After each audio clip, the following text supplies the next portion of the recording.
Watch what you bet segment here. Philadelphia and the Raptors, -4.5 were prevalent across the board. Kyle Lowry now activated to active and probable tonight. Now seeing 2.5s showing their head. Total 228, moneyline split -190, +165. TNT game at the Wells Fargo Center. Eastern Conference tilt. Some nice line movement here to look at, Teddy. Yeah, I frankly, I was more interested in the Raptors without Lowry tonight than with him. Yeah. Fred VanVleet's played great. He played well against Lowry's place against the Clippers.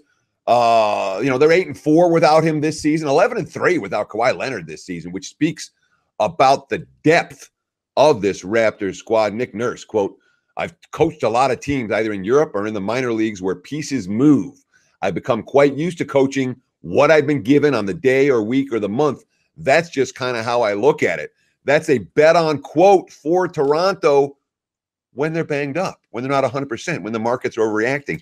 That's not the case tonight for this Raptors team. And I know Toronto's 16-11 on the highway this season. They've been winning games in hostile environments all year. But, we got Philly coming off a loss at Sacramento. They didn't play well. J.J. Redick didn't show up in that game, sat in that game. Wilson Chandler, he's going to be out tonight again as well. But in general, Philly off a loss is something I'm interested in. Philly at home, 21-5 straight up on this floor is something I'm interested in. And whatever value you would have had from Toronto without Lowry, where they're playing just as well without him as they are with him, that's been lost now.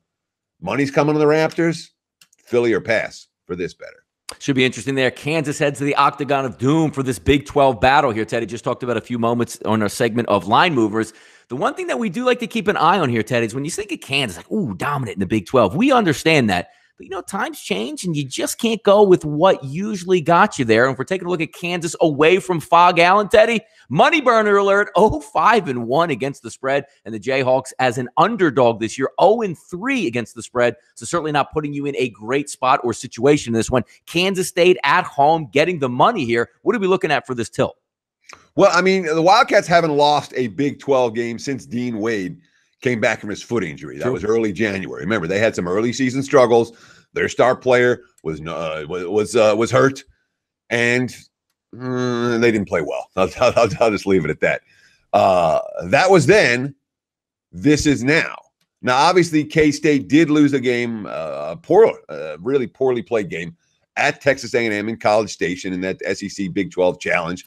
Oh, that was a TV game as well, which may help show why this line was where it was at the open compared to where it is now.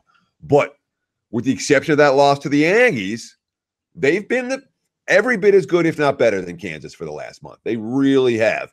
You talk about the Jayhawks struggles on the highway. You talk about the revenge factor for Kansas State, where, again, a team they haven't beaten, an in-state rival they haven't beaten since 2015. It's for sure a circle the wagon squad. But I'll say this much, talking about a big line move already. And from a pure talent standpoint, you got the better team catching points. I know betting against Kansas has been a real moneymaker away from home all year long. But note the fact that sometimes in February, teams start to grow up a little bit, especially when they face their in-state rivals in a series they've dominated. I wouldn't sell the Jayhawks short tonight. I'll just leave it at that.